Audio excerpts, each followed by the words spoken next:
Humanity is at the beginning of the greatest shift in its history. And the shift is not technological, it's not political, and it's not environmental. It's a shift in understanding.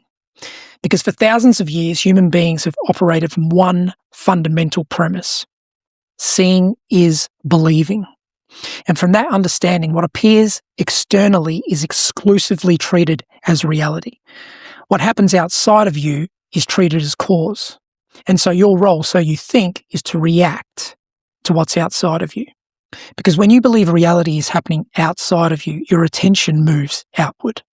And where your attention goes, your power goes. Because if what is happening is out there, then control must also be out there. So control in the form of governments, markets, institutions, circumstances. And from that moment, your attention is locked onto everything outside of you. You are no longer the source. Your authority has been outsourced. And once authority is outsourced, insecurity begins, which only leads to further insecurity, because you cannot stabilise what you do not control. So humanity has spent centuries trying to control what moves: economies, resources, behaviour, information, even each other. But here's the structural flaw.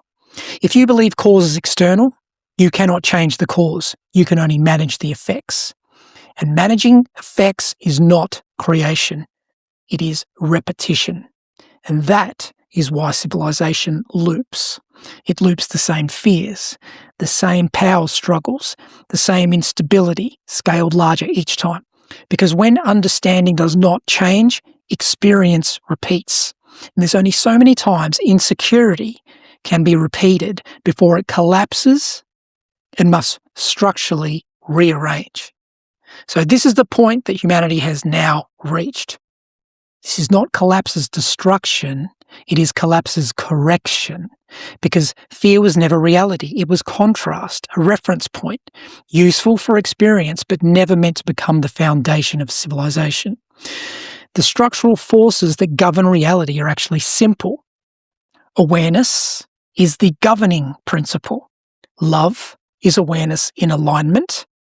Fear is awareness misdirected.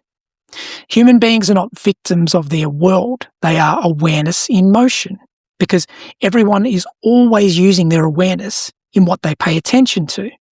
And where attention is placed, experience follows.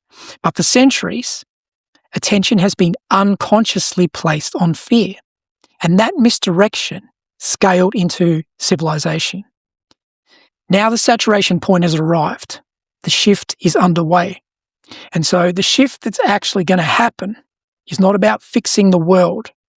It's about correcting understanding, correcting perception from realities outside of me to cause begins within, and from fear as a foundation to love as alignment. And this is not idealism, it is structural, because once authority returns to the individual, looping ends, creation replaces repetition, and security stops being something negotiated externally. It becomes inherent. So the coming years will not be defined by collapse. They will be defined by recalibration, a shift in awareness. And everything built on the previous level of understanding will adjust accordingly, but not by force, but by structural inevitability. If you want to understand the structural mechanics behind this shift, how fear became foundation, how attention creates experience, and why this correction is irreversible, the full architecture is mapped in the book The Meaning of Life, not as philosophy, as structure.